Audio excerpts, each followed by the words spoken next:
What's up, crypto gang? Welcome back to another episode of Hack Crypto, where we hack our cryptocurrency and blockchain education. If you guys are brand new here, we do a small little quick giveaway at the beginning of every single episode. And today's winner is David Tolman. Thanks so much for commenting on the previous video, David. I just sent you some crypto. If you guys do want to win on the next giveaway, like this video, comment with something about the topic that I'm about to discuss in the video, and don't forget to be subscribed. On this video, I'm going to be breaking down the basics of staking for beginners. So if you're brand new to the cryptocurrency space in general and trying to learn about all the different things out there, there's a lot of shiny objects and a lot of scams out there. So what I wanted to do today is show you guys a couple of basics around what staking is and how to get involved, not only on a mobile device, but also on a desktop. So in a nutshell, what I want to do first is go through some basic terminology. When I say proof of stake, I'm referring to a consensus algorithm. You don't necessarily need to know everything about that.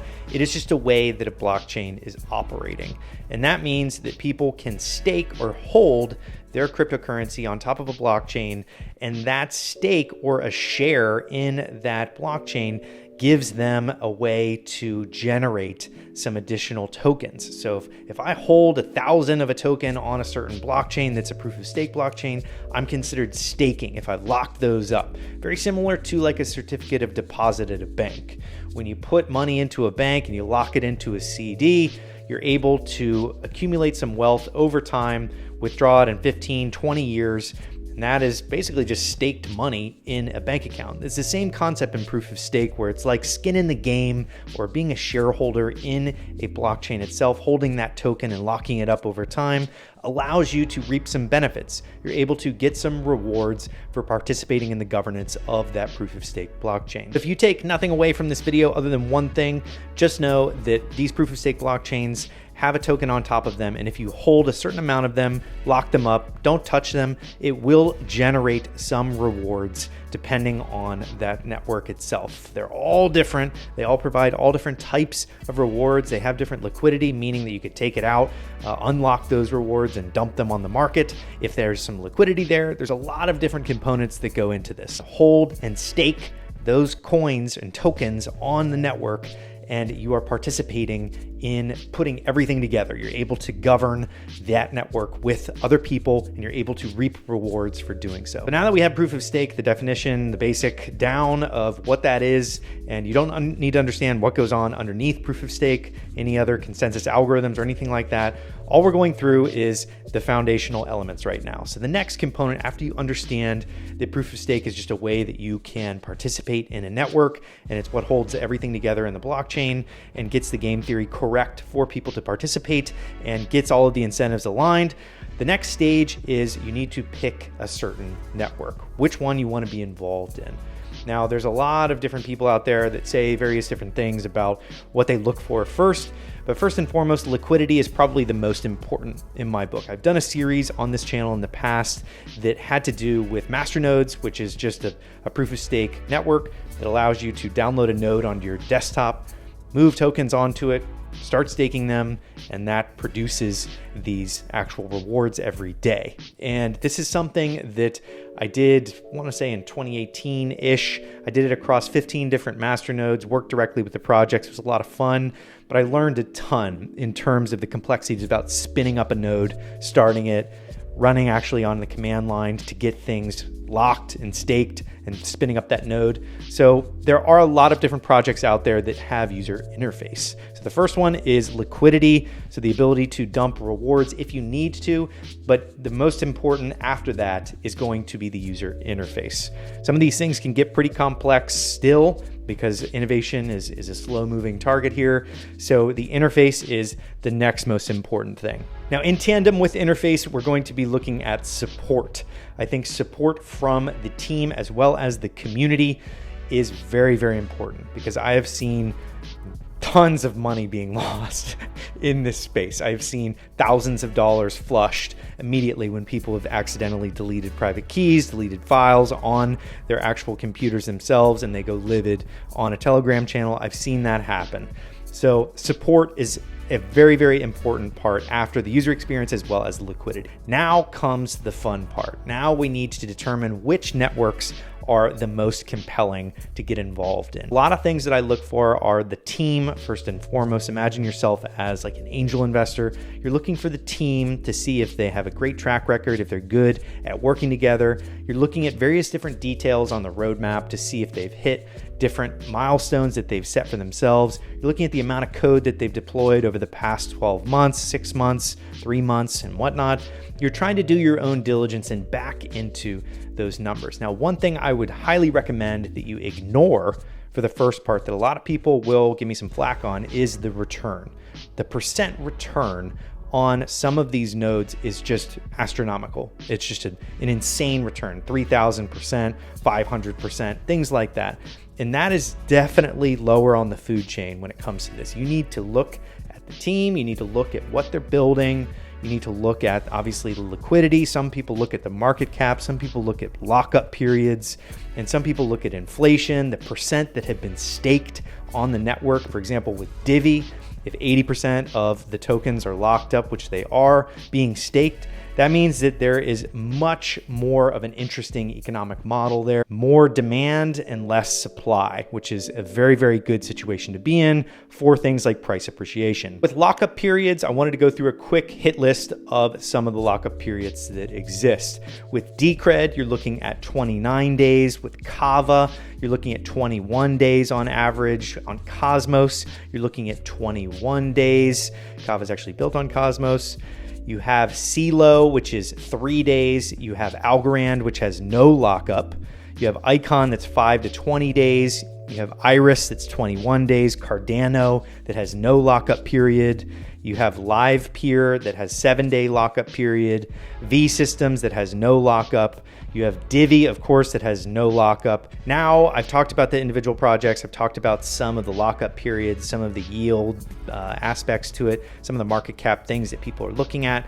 But now I want to talk about the user experience. Divi, you have your desktop masternode, of course, which is a one-click setup. I've done multiple videos on that in the past. I've interviewed Nick multiple times. I collaborate on the podcast with them, and it is a really, really bullish project. They've literally 4 or 5x in the past couple of months here. And that is because people are starting to realize that once you have all these nodes set up, you have people staking all over the world, you're able to get to this decentralization level that is very distributed across the entire world. And people are starting to see that, where you have Divi with over, I think it's 1,100 masternodes now that's spread out across the entire world.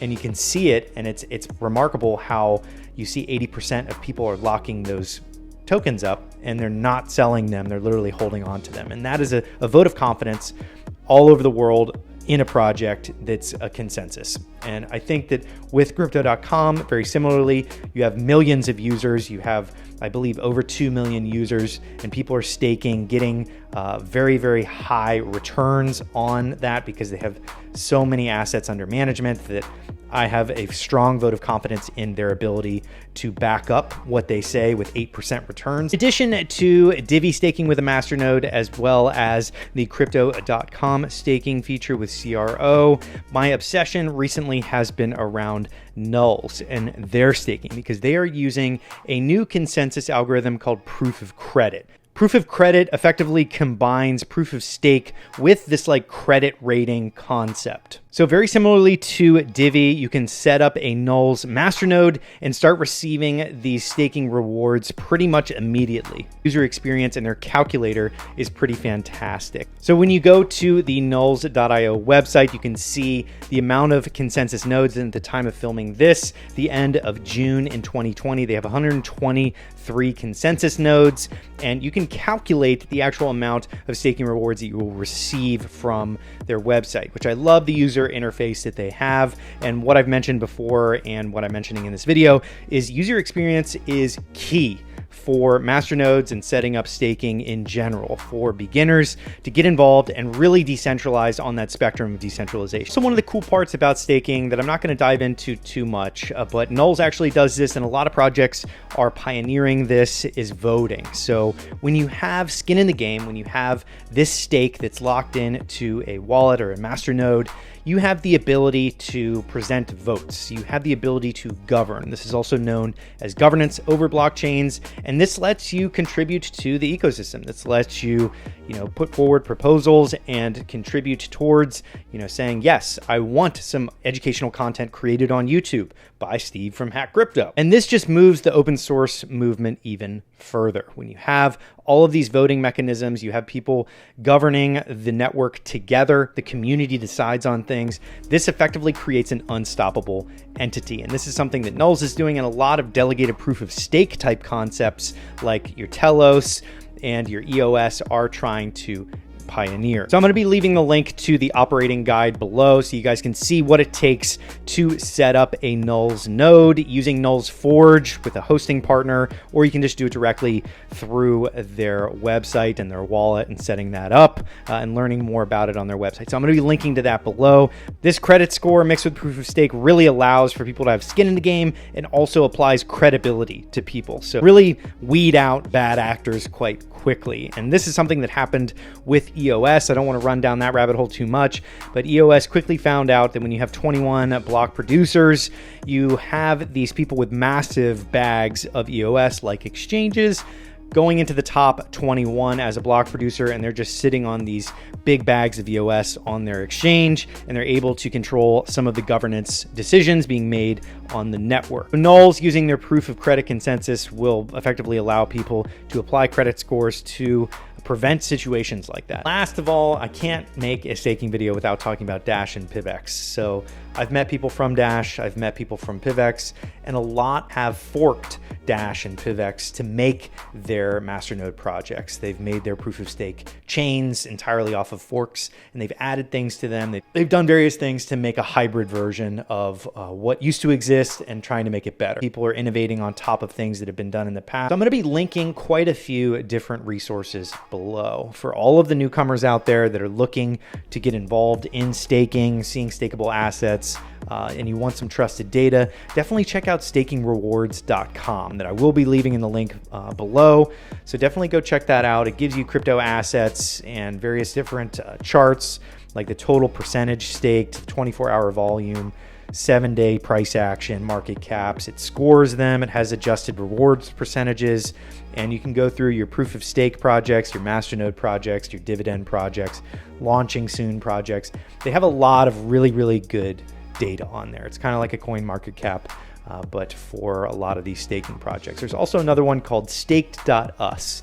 And if you go to the yield section on there, you can see a lot of the various different projects that are involved in staking. And I really like just looking at that. I haven't actually used stake.us, but they are pretty well backed and pretty well respected in the space. So if you're a beginner and you want to experiment around with proof of stake, definitely check out Divi and crypto.com. If you want to experiment with some delegated proof of stake concepts and you want to experiment a little bit deeper, check out Nuls, check out Telos, check out Tezos, some of these other ones, but they will all be in the links that I've talked about in the description below. That's it for this episode. I hope you guys like it. If you did, slap a like. If you guys are brand new here and you're brand new to staking, leave a comment in the description below. Let me know what you guys are staking, what you're interested in terms of these proof of stake and delegated proof of stake projects. Also, what you're interested in mobile. I'm very fascinated by whoever lands the staking market for mobile devices is going to be worth billions of dollars, I maintain, over the next 20 years. So that is it for this episode. Slap a like, and I will see you on the next episode of Hack Crypto.